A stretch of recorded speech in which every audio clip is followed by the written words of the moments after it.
Canadian federal elections 2019 is coming up.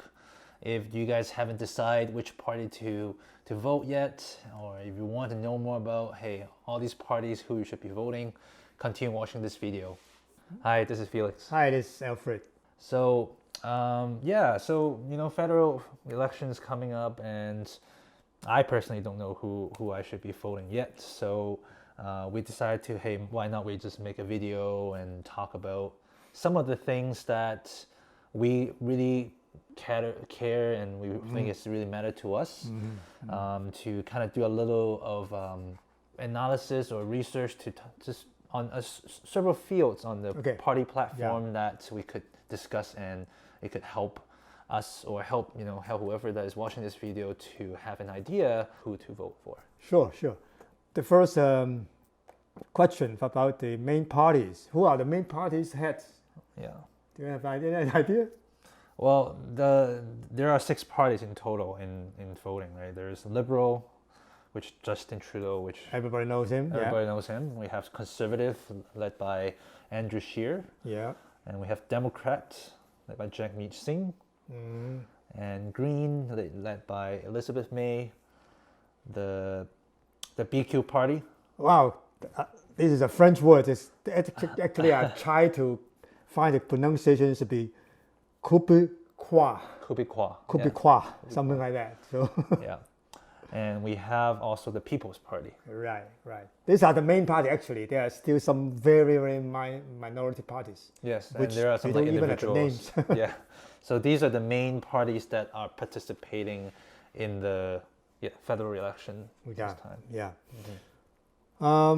So before we go into the individual issues, would you guess who is in the top list right now? I mean, CBC have some kind of poll tracking on the progress, it's keeping track of who is on the lead, Yeah. Can you give us some ideas?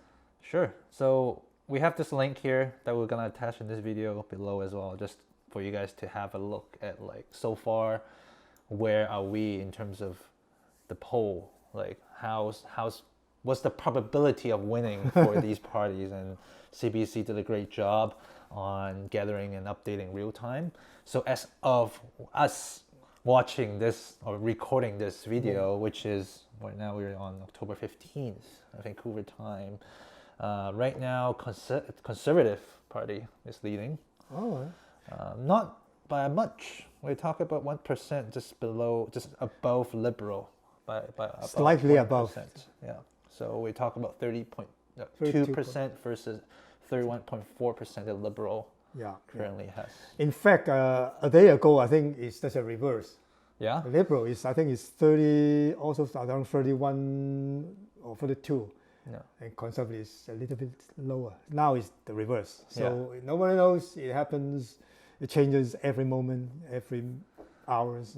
Yeah. So that's good to know. I guess, like, it shouldn't affect how we vote, because at the end of the day, I think voting, it's something that we have power of. We should vote someone that we believe in the most, right? Yeah, we should, because as a citizen, I think you got an obligation to voice out your opinion, and this is a chance that where you can really have a little bit say on the future government. Yes. So don't forget to exercise your right.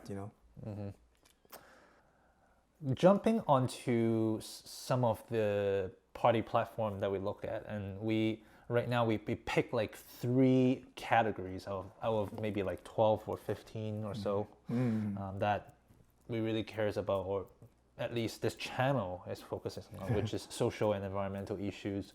We have a few videos that we have already covered, a few social issues and environmental issues. So if you haven't checked that out, go check them out. But what we're focusing here is 3 big categories. One is the climate change. Yep. One is the something around carbon tax. And guns. Yeah. So we picked these 3 platforms to kind of talk about. We'll focus on kind of what these parties' platform, like, what do they support, or what do they think towards a general topic towards this category. In fact, it's not really easy to put a very, very comprehensive pictures about Yeah. their platforms. I try to extract, the unique points from them, so to let you know exactly what they are in mind. Yes. Okay. Yeah. So let's talk about the Paris Agreement or the Paris Accord. Right. So So that's related to the climate change, right? right, it is one of the important so-called international treaties for almost every countries. Yeah. It looks like all parties agree to be abide by the agreement.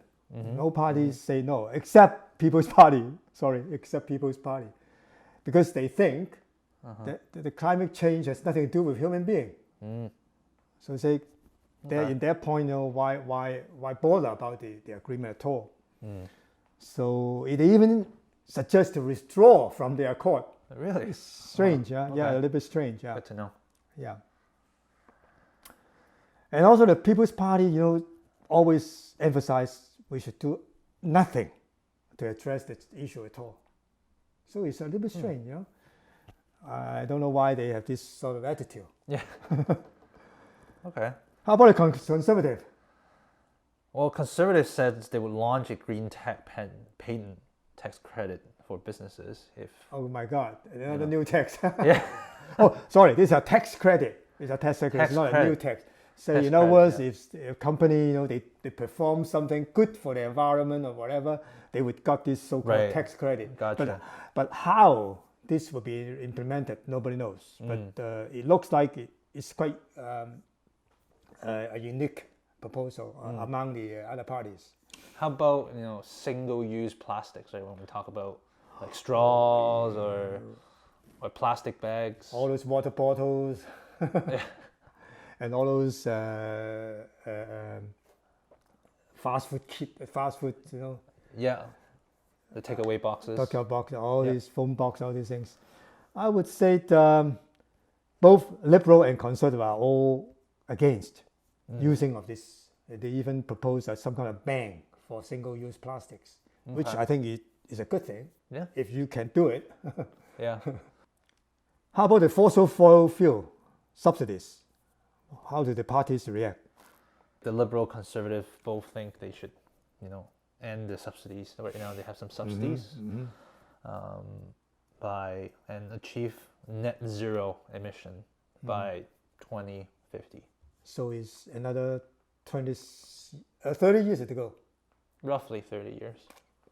And in fact, we talk about nuclear energy for almost the last 50 years, but there's a new type of nuclear energy, you know that? In the old concept, it's called the breakdown of the nucleus to release the energy. Okay. But the new concept is instead of break it down, you just fuse it to concentrate the nucleus so that they can emit energy at the same time. A totally reverse type of concept.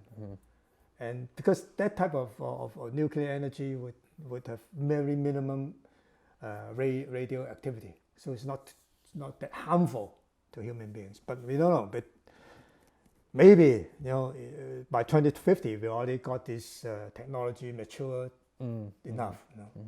Okay. How about foreign oil?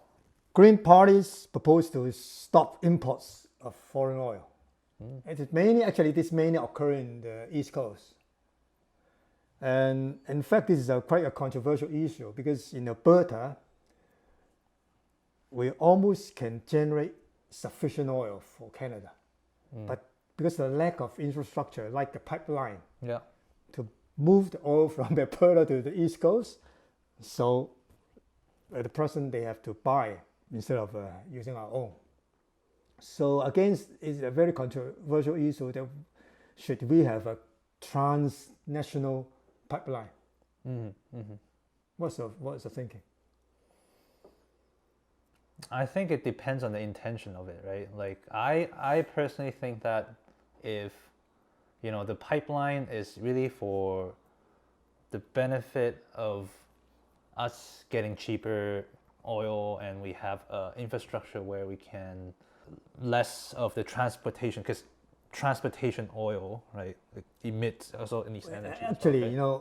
if we are talking about giving up fossil fuel, oil is one of the main sources of fossil fuel. So we are talking about achieving zero emission by 2050. So in other words, in 2050 we should stop using oil. You see what I mean? So there's a contradictory, part of argument on this part. If you want to transport the oil to the East Coast, you better do it right now. You see what I mean? You still another 30 years to do it. Right. Otherwise, you have no sense to do it. It's illogical to do the pipeline anymore because we are talking about zero emission by 2050. So I think there's quite an interesting thing here.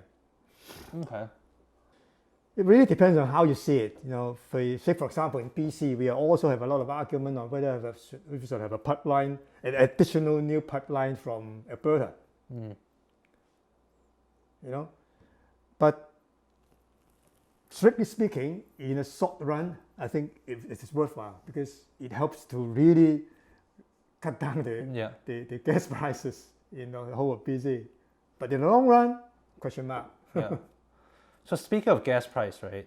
Like we're talking about carbon tax here, and we had a video that talked about why the gas in BC are so expensive. One big part of it was because of that extra carbon tax that we have. Right. What are the take for different parties in this issue? Well, actually, the four parties support this concept of carbon tax. Liberal, of course, they are the one who proposed the carbon tax in the first beginning, so they definitely support it. NDP, Green, and BQ, they all support this carbon tax concept. Of course, they have different way to interpret how the policies should be made, but in essence, they support it. The only two parties who are against it is Conservative and People's Party. Very straightforward, for this issue. Do you think we should have it cut in BC as well? In terms of the BC gas price, right? Having the extra carbon tax could mean more expensive gas for us, but I'm not entirely sure it's the only thing that we should do towards that problem, or it could be some other reasons why we have carbon tax. I would see it from another angle. Because a lot of people so far is arguing how the government uses carbon tax. Uses the carbon tax. And I think the easiest way to do it is that they should restrict the carbon tax, say for example, to subsidize those electric cars. You see what I mean? Yeah. All the tax collected should be used only for the subsidy of use for electric car. Yeah. And that will encourage people to use a lot of more electric driven cars. Yeah. I think it's a simple equation. Yeah. But again, I don't know why the government has no such policy, to encourage people to accept the carbon tax on the one hand and use more electric cars. In fact, there are some countries in Europe already, they project in the next 10 years, by 2030, all cars will be electric. Okay. That would be very good. Yeah. So the last category that we have that we want to talk about is what are the parties' thoughts about guns control, having guns within the country. In this issue, I think again, Liberal is more advanced in the sense that they already introduced the Bill C-71, I think in 2018. Yeah. And that actually is a bill expanding firearm background checks. In other words, if you want to buy a gun, no matter it's a handgun, a rifle, or whatever gun, you have to go through various procedures and before you can really do it. In other words, they keep track of the guns and they know where the guns go to. the Liberal also promised to have a ban on semi-automatic rifles, Okay. except those assault style. I mean, you know, really kill a lot of people. Yeah. And I personally, you know, would say it's a good thing because a lot of gun violence recently, the killers are using this sort of semi-automatic weapons. So I think to ban them is really a good thing. And also, there's interesting that they propose to buy back whatever guns if you think you really don't need it, or you think you have, say for example, you have 4 guns, but you only need 2. Then what happened to the other 2? The government is willing to buy back to reduce, you know, unnecessary firearms, you know, around. Yeah. And this is really supported by People's Party as well. Yeah. Yeah. Okay. And in fact, I have done some research a month ago about gun violence. It is obviously that the more strict the control, the less gun violence is. Yeah. In at least I think more than 10 countries, this statistic. So I personally think it should be done. Yeah, my thought I think for this is having guns is secondary thing. Like the primary thing I'm looking at guns is I think it related to how people educated around those arms, like how well do they know about it, even in schools, especially in like normal school system. I think we should have some sort of mandatory class, same as like sex education, about, you know, how guns are controlled, at least having that common sense of why we have guns and what are they for. I think if we have a better parenting, better education system, having guns or not, to me is not the biggest thing. It's really the how educated people are towards gun usage. Yeah. Well, I don't mind people have handguns, which is, I mean, for some reason, they say, for example, they live in the really rural area where there are wild animals, you know. Yeah. Handguns will help. So, of course, the other arguments that if you have a handgun, you can protect yourself when you are robbed or when you are, you know.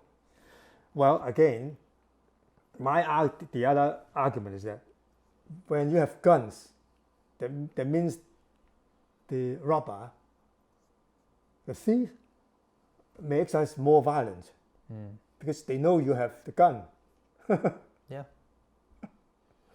Just like when you have a knife on hand, probably the other party will really, you know, try to fight against you with another knife. Yes. So, anyway, but this concept of gun control is strongly opposed by Conservative Party. You know that they even promised to repeal the Bill C-71. I don't know why they are so strong on that. I see. And then the BQ has no policy on this issue. Again, I don't know why they didn't talk anything about it. Yeah. How about People Party? Well, they just they criticize why there's so many barriers to make gun purchase a tedious thing. You know, they don't think anything should be done to make guns censorship more, ownership more difficult. Okay. So People's Party, they support the fact that the government's going to buy back the guns, but they're against any having ban. more complex gun control ban. Yeah. Okay. So we actually found one tool in CBC also. They did a really great tool. Yeah. I was going through that just right before taking this video.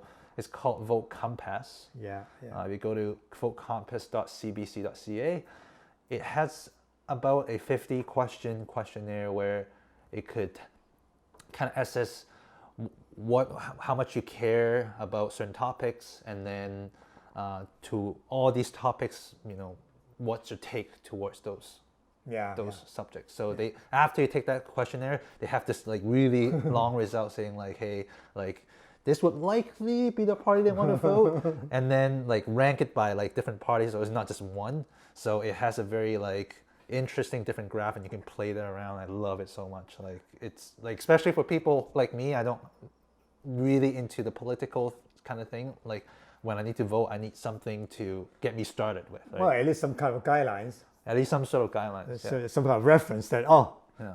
if I really want to know my position, so they will suggest probably this is where you are. Yeah. Yeah. Of course, I mean, you can have your own decision, Yeah. but that's just some sort of reference so that you know your position among the various parties, you know. Right. And there's the second part of the voting is you look at the party, what they support, and also the people. Yeah. The leader that you're voting for, right? Right. Yeah. You might be agreeing with one party's, but not really agreeing with the leader. Yeah. Who knows? Exactly, So that's something that I would say two big things that us as a voter should at least do a little bit of research, really understanding why we're making this vote, right? Not just like, oh, that sounds great, and then you just go vote. Yeah. I think part of voting is not just go vote, but also really knowing who you're voting for. Sure. Yeah. All right, so that's my voting ballot, and our advanced voting days just passed by, and Alfred already voted his. So our election day is going to be on Monday, October 21st, 7 a.m. to 7 p.m. And yeah, hope this video give you guys a little bit of value to, how you can make a better vote, and actually hopefully motivate you to vote. Actually, if you guys have any questions, any ideas, comment below. I'd like to hear and see who can help each other out. Don't forget to subscribe and comment and share this video with your family, friends, so that they can get the same value that you got from here. Yeah, that's it for now. We'll see you on the next video. See you. Bye. Bye.